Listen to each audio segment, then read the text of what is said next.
Hey everybody, thanks so much for tuning into the channel. If this is your first time here, make sure to hit that subscribe button down below and help us continue to grow.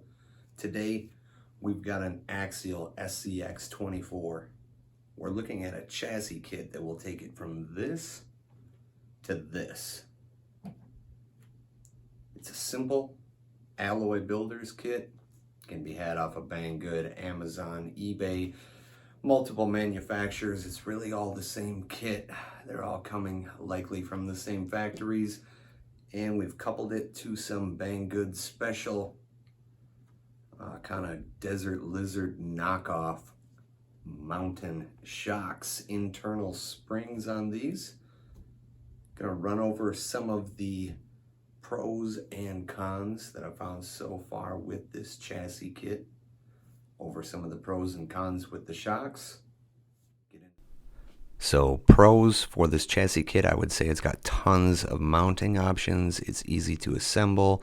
It's inexpensive. Cons would be it comes with no user manual. Now that's not the end of the world. However, if you want to get your ESC receiver combo back here and you're still using your stock steering servo, you're going to find you've got a problem really quick, that the lead is just far too short. So you're going to be forced to cut, splice, lengthen that lead on that steering servo if you want to set yours up like they show it in the pictures. Now I think it should be this way. I think it looks better, and I think it's better to have that battery up front for the weight. Also, in the pictures, they show a cross member right here. I chose not to install it, and it's pretty obvious, I'm sure, why. It would hinder that front suspension travel severely for me with the way that I have the geometry set up. So I chose not to install it. Now onto these shocks, it's kind of the same story. Pros, they're cheap, they look pretty good. They seem to function pretty decent. They're not oil filled, but they're just an internal spring, but the quality control was horrid. These things were at best finger tight together in all respects, and missing several internal parts on several of the shocks. Praise God, they do come with an extra baggie of extra internals and goodies, so I was able to make them work. Bear in mind, one of the pros is the price. So they are an upgrade, in my opinion, over the stock shock, but one of the other kind of bummers to them was, while they are an overall larger size, they're longer overall by over 10 millimeters. You don't gain even a single millimeter in suspension travel. So that was kind of a bummer, that really you're just getting a physically larger body.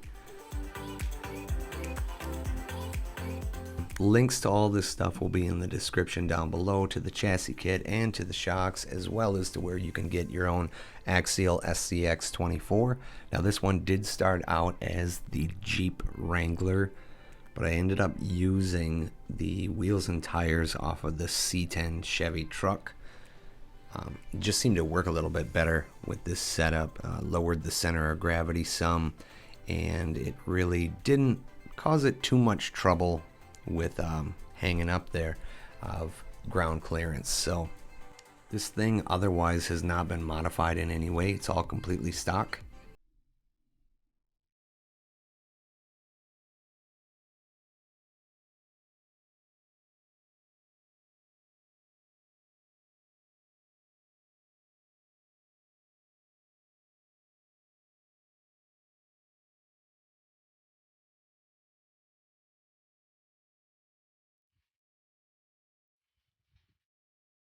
After seeing how well this one actually performs, it's got me really wanting to make a micro version now of a Rift.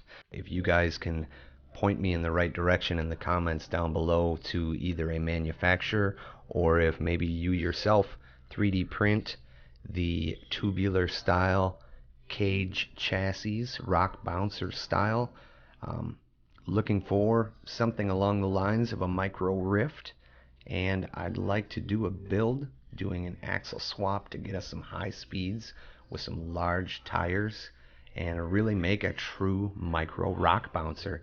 So Hit me in the comments down below if you've got recommendations of a manufacturer, or if you yourself happen to 3D print and would like to collaborate. And until next time, guys, take care.